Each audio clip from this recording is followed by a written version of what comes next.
Our bill has made it through the House of Representatives if we're very lucky. Now we're going to go through a similar process, but there's going to be some differences here. We're going to go and see what steps this bill would have to go through in the Senate. So, before we go there, what we have in the picture here, of course, you see Senate Majority Leader Mitch McConnell up front, but you also see Senator Rand Paul from Kentucky in the back. And if you notice what's happening on the screen there, he's in the middle of a filibuster. So we have some different obstacles in the Senate that we have to pay a lot of attention to that have a huge impact on lawmaking. So I had mentioned that a lot of these steps are going to be very similar, and then it looks like the first three or four of these will be exactly the same, but with some slight differences here. So the bill has to be introduced by a senator. This bill will be introduced on the Senate floor. So we have 100 senators there. This is too many for lawmaking. Now the Senate has a whole lot of customs and traditions. They have a lot of unwritten rules that the House doesn't have. So an example here, first of all, the person introducing the bill has to be recognized by the Senate Majority Leader. But if any other senator in the room objects to them introducing a proposing a bill, then they have to wait and try again tomorrow. So this gives all of the senators an opportunity to veto the bill before it even gets started. Now they're less likely to do this because it could happen back to them, right? This could be the kind of thing that another that if you objected to a senator getting to introduce a bill, then it's very likely that you would object to them whenever they wanted to introduce a bill. So this is not like abused much, but it is a possibility there. Now, here we have a picture of just like before this is a step where a regular senator would be able to propose the bill. So here's Tennessee's own Marsha Blackburn speaking on the Senate floor, and she could be introducing a bill that she would like to get passed. Just like before, she might have already had this bill written. This might be a fully written bill, but she might just have an idea for a solution for a problem, and it will be up to Senate leadership to move forward to the next step. Next, if the Senate Majority Leader decides to move the bill forward, then the Senate Majority Leader will send the bill to the committee of their choice. So we'd be at a standing committee in step two. Here we see Senate Majority Leader Mitch McConnell, and it is fully in his power to send the bill to a committee or refuse to send the bill to a committee. And in that case, the bill is dead right there on the Senate floor. Now, since there's less senators, the Senate committees aren't nearly as big, but your average standing committee still has about 20 people on it. The average senator is on 4 different committees, though. So they are very, very busy as well. So the standing committee, just like in the House, they're specialized. They handle particular policy areas like the Senate Judiciary Committee, the Senate Education Committee, the Senate Finance Committee, and they will be the ones figuring out how to move the bill forward and writing parts of the bill. Step three is basically an identical step to the House of Representatives process. This would all come down to the committee chairman, who gets to act like their own Senate Majority Leader. When the bill comes to the standing committee, it is up to the committee chairman to assign that bill to the appropriate subcommittee. The subcommittees are smaller. In this case, subcommittees have around 10 people on them. Doesn't mean they all show up because, like we said before, each senator is on about 10 committees and possibly 12, or each senator is on 4 committees and possibly 10 to 12 subcommittees. So they're not in every subcommittee meeting all the time, but a couple of them will be there. Now we have a small group where some law writing can actually happen. Just like before, since the subcommittee is such a small group, and since this happens so far away from the public eye, this is an opportunity for the iron triangle relationships to get involved. So, this is where we might see interest group members influencing the lawmaking. They have good relationships with the members of the Senate, and they're able to get their ideas added into a potential bill.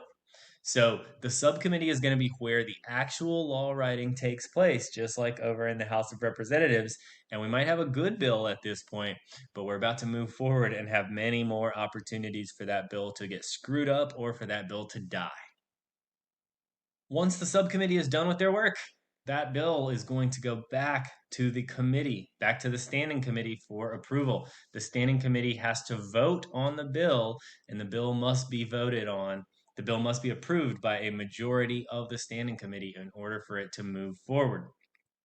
Just like in the House, this is a good opportunity for all of the members of the committee to have a markup session where they get to make changes to what the subcommittee did, and they can add their own things, like they might be adding their own pork barrel projects here. So the bill and the additions to that bill are going to be the bill after the committee has added whatever they want to it is going to be the version that moves on to the Senate floor.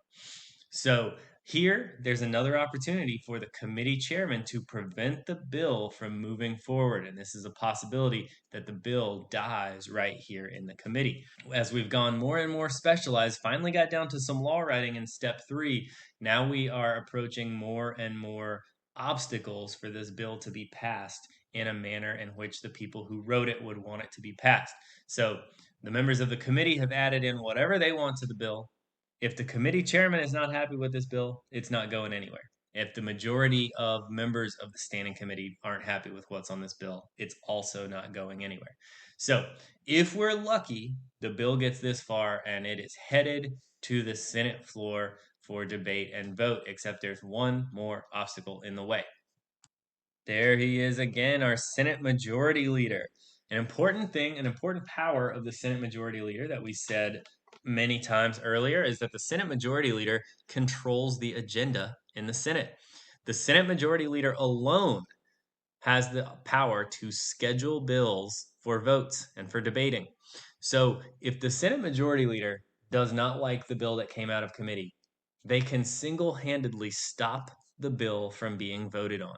The Senate Majority Leader has so much power because they act as a gatekeeper here. They can prevent bills from moving forward all on their own. Let's take Senate Majority Leader Mitch McConnell, for example. Now, he represents Kentucky. Okay, for him to keep power, he must keep the voters of Kentucky happy. Kentucky relies heavily on a coal industry because they do a lot of coal mining in Kentucky. So, no matter how popular a bill could be in the Senate, it could have the support of 99 other members of the Senate. But if that bill were going to harm the coal industry in Kentucky, Mitch McConnell would have the power to prevent that bill from ever getting voted on. So the Senate Majority Leader has so much power here. They can prevent the bill from ever getting to the floor for a vote. So in this instance, they play a similar role as the House Rules Committee. Now in the House, it's a whole committee, it's a group of people, they got to argue and vote and fight about things. But here in the Senate Majority Leader alone has this power. This makes him a very, very powerful figure in the lawmaking process. If we're lucky and the Senate Majority Leader agrees with this bill, then we can move forward to debate and vote on the floor.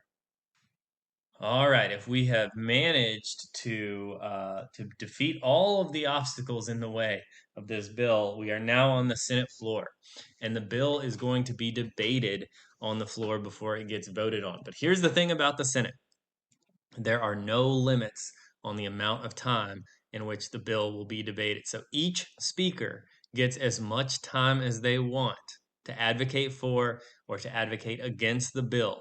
So they can talk as long as they want to. And this is where the filibuster comes into play. So here's our friend Rand Paul again, the other senator from Kentucky. He's done quite a few filibusters on the Senate floor, gets a lot of attention for his filibusters. But this allows any senator who is opposed to the bill to take advantage of the unlimited debate to talk as long as they want. The filibuster can only be stopped. So if a person is going to talk for unlimited hours, if they're going to talk for days and days, it's going to take 60 votes in order to make that person stop talking so that the bill can be voted on. So it is rare that any one party has 60 votes. It is also rare that senators want to vote for cloture because they're scared of cloture being used back on them. But since the possibility of a filibuster, it is so easy for one senator to prevent the passage of the bill that usually if a senator even says, if they mention that they are going to filibuster, if they threaten to filibuster, that's enough to stop the bill right there. So we don't spend a lot of time in the Senate anymore with people actually doing live filibusters and talking and talking and talking for days and days and days or hours and hours. But we do have a lot of senators mention to the party leadership, I'm going to filibuster this bill. And that means that the party leadership, they're just not going to waste anyone's time. So they're not going to let the filibuster get started. They're just going to go ahead and kill the bill. So if there are not 60 votes in support of the bill, then the party leadership probably won't let this bill move forward. The other thing, besides the fact that any senator can filibuster this bill, any senator can add any amendment to this bill during debate whenever they want to. So this is an opportunity for all of the other senators to add their little projects in or do whatever they want that might prevent the bill from being desirable anymore.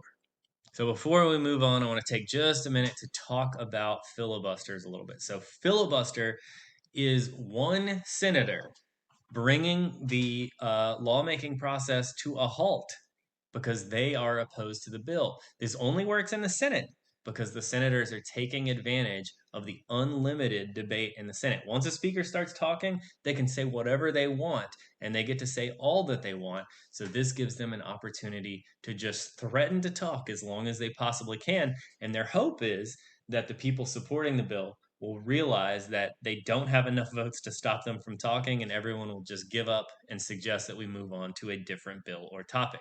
So the filibuster in the Senate creates a huge advantage for the minority party. Even though the minority party does not have enough votes to get what they want, they can force the majority party to have what we would call a supermajority. So more than 60%, right? So the minority party gets an opportunity with every bill to force the majority party to have way more than just a majority of votes. They'd have to have 3/5 of all the votes in the Senate. So in the current state of politics in the Senate, we pretty much assume every bill is going to be filibustered. Someone is going to threaten to filibuster every single bill. So lately, particularly under the Obama administration, but for the last few here, under George Bush, under Obama, under Trump, and even going back to Clinton, the use of filibusters has been rising. So people didn't used to filibuster every bill all the time. They would filibuster things that they were wildly opposed to. But senators saw that there's really no cost in filibustering a law. All it does is help you, it doesn't hurt you in any way. So we're stuck at a point right now where it's not official. Like you could technically pass a law with 51 votes, but in reality, because filibusters are used so often, no bill is going to pass the Senate unless it has the support of 60 senators. It has to be able to pass and it has to be able to defeat a filibuster because if not, the opposition party has every advantage when they filibuster the law. So a bill must have enough support for a cloture vote or it's not even worth trying to pass the bill. All right, so what we've seen here is that the process of passing a bill through the Senate is even more complicated and more difficult than it is in the House of Representatives. Here we have too many people who can stop the bill from being passed. The Senate Majority Leader can stop it. Any senator can stop it with a filibuster. So there's way more obstacles for this bill as it moves through the Senate than there were in the House. But if we are lucky, if somehow we have a bill that enough people agree on, it's passed through the House and passed through the Senate, now we can move forward and discuss joint action where the House and the Senate are finally working together on a final version of the bill.